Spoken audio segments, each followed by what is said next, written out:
Morning India. आज मेरे एक बच्चे ने सवाल पूछा है कि सर, दिल की बात सुननी चाहिए या अपने दोस्तों की बात सुननी चाहिए। सवाल बहुत अच्छा है। यहाँ दो तरह के आदमी होते हैं। एक मालिक होता है और एक नौकर होता है। सृष्टि में दो तरह के आदमी होते हैं और मालिक जो है सदा से अपने दिल की बात सुनता है और नौकर जो है दूसरों की बात सुनता है। तो आपको डिसाइड करना है कि आपको मालिक बनना है या नौकर। दूसरी बात, जब हमारा दिल कुछ कहता है तो ऐसे नहीं कहता है। दिल में परमात्मा की वास होता है और जो भी दिल कहता है वो परमात्मा के द्वारा ही निकलता है। अगर दिल की बात हम सुनते हैं तो परमात्मा के निकट होते हैं और परमात्मा मेरे लिए बुरा नहीं चाहता है। भक्त के लिए भगवान कभी बुरा नहीं चाहता है। और दूसरों की बात सुनते हैं तो कई एक दफे दूसरों की बात सुन के निर्णय तो हम कर लेते हैं पर हम फंस जाते हैं। सपोर्ट डेट, महेंद्र सिंह धोनी के पिता बहुत टेंशन में रहते थे कि लड़का पढ़ाई नहीं कर रहा है, इसका फ्यूचर क्या होगा। पर धोनी को क्रिकेट से लगाव था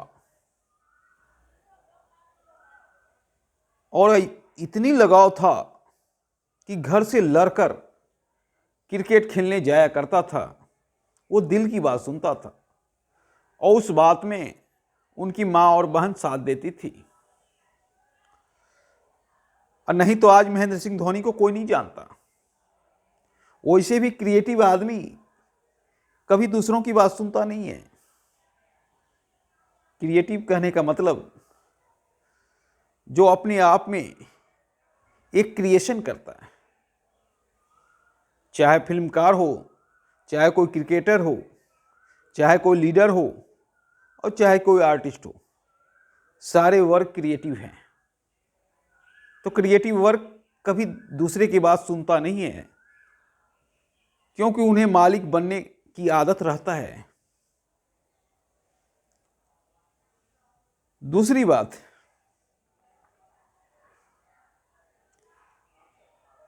कि जब हम कोई निर्णय करते हैं अपने दिल से तो उस निर्णय पे हमें पछतावा नहीं होता है। कहीं अगर वो निर्णय फंस भी जाते हैं सही गलत के बीच तो उसमें हमें पछतावा नहीं होता है और दूसरे के निर्णय पर हमें पछतावा भी होता है। और तीसरी बात, मानव स्वभाव से बहुत स्वार्थी होता है। वो किसी के लिए भला सोच ही नहीं सकता है। तो इस बात का आप ध्यान दें।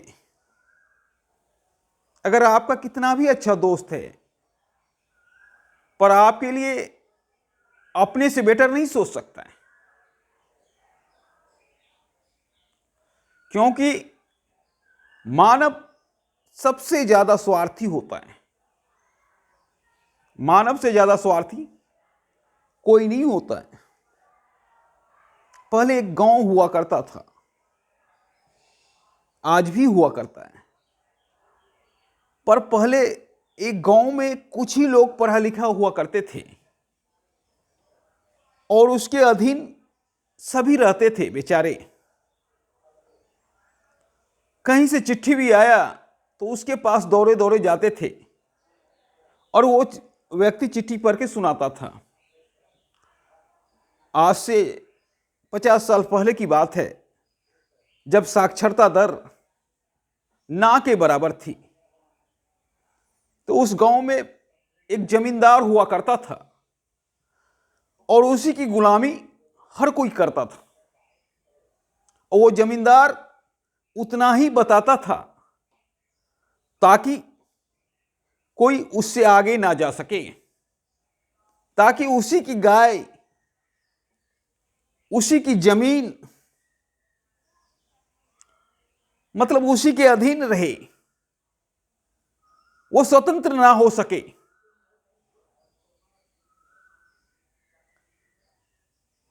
और उसी के अंतर्गत पूरा गांव चलता था। पर जैसे ही साक्षरता दर बढ़ी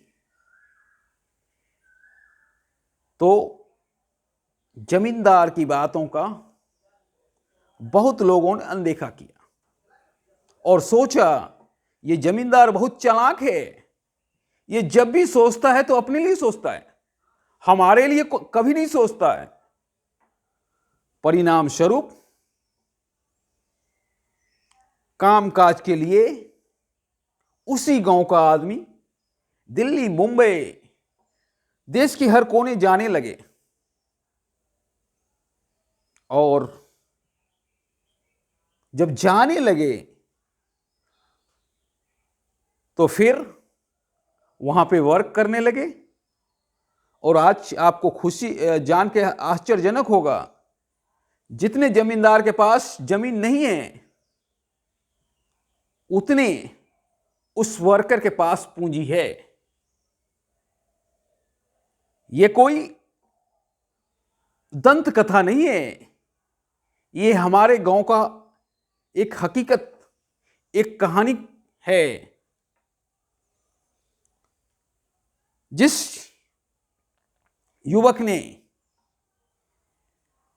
जमींदार की बातों को अनदेखा किया, वो आगे निकल गया और आज दिल्ली जैसे शहर में वो फ्लैट खरीद लिया। उसके पास हर सुख सुविधा है। तो ये होती थी पहले किस तरह शोषण होता था जमींदार के थ्रू। तो इसलिए कहते हैं कि मानव स्वार्थी होता है और मानव कभी नहीं चाहता है कि अपने से बेटर कुछ हो, क्योंकि आज के समय सुदामा और कृष्ण जैसे दोस्ती नहीं होगा, कर्ण और दुर्योधन जैसे दोस्ती नहीं होगा। आज के समय तो ऐसा है कि हम बहुत क्लोज के दोस्त हैं, पर हमारा दोस्त चाय का दुकान कर रहा है और हमारी नज़र उस पर पड़ी तो हम इस तरह से नज़र चुराते हैं, लगता ही नहीं है कि कभी उसके साथ हम बैठ के चाय पढ़ा करते थे। वही कोई दोस्त मेरा आईएएस बन जाता है और उसको देखते हुए हम दौड़ते हैं उसके पीछे। तो ये आज के समय का सिचुएशन है, हकीकत है। वैसे भी जिसने अपना निर्णय खुद लिया वो बहुत दूर तक गया। चाहे सुबोध गुप्ता और भारती खैर की बात हो, चाहे शाहरुख खान और गौरी खान की बात हो, चाहे धोनी और साक्षी की बात हो, चाहे ध्रुव भाई अंबानी की बात हो, हर सक्सेस व्यक्ति अपना निर्णय खुद लिया है। दोस्तों के भरोसे निर्णय नहीं लिया जाता है। तो मेरे बच्चे प्यारे, अब आप समझ गए होंगे, आपको तय करना है कि आप मालिक बनना चाहते हैं या नौकर। अगर नौकर बनना चाहते हैं तो ठीक है, दोस्तों के भरोसे निर्णय लीजिए, लेकिन अगर कुछ करना चाहते हैं तो रिस्क तो लेना पड़ेगा। एक साहित्यकार, एक आर्टिस्ट, एक फिल्मकार, एक क्रिकेटर, एक राजनेता कभी दूसरों की बात को नहीं सुनता है। वो अपना ही बात को सुनता है, क्योंकि उसको अपने आप पे विश्वास होता है। और अपने आप पे विश्वास होना यानी परमात्मा पे विश्वास होना। जब हमारे पास प्रभु है तो डरने की क्या बात है। अगर दिल की बात निकली हुई पे हम अमल करते हैं तो प्रभु के कहने पर अमल करते हैं। तो जब प्रभु आपके सामने है, आपके साथ है, तो किसी और की बात सुनने की कोई जरूरत नहीं है। धन्यवाद।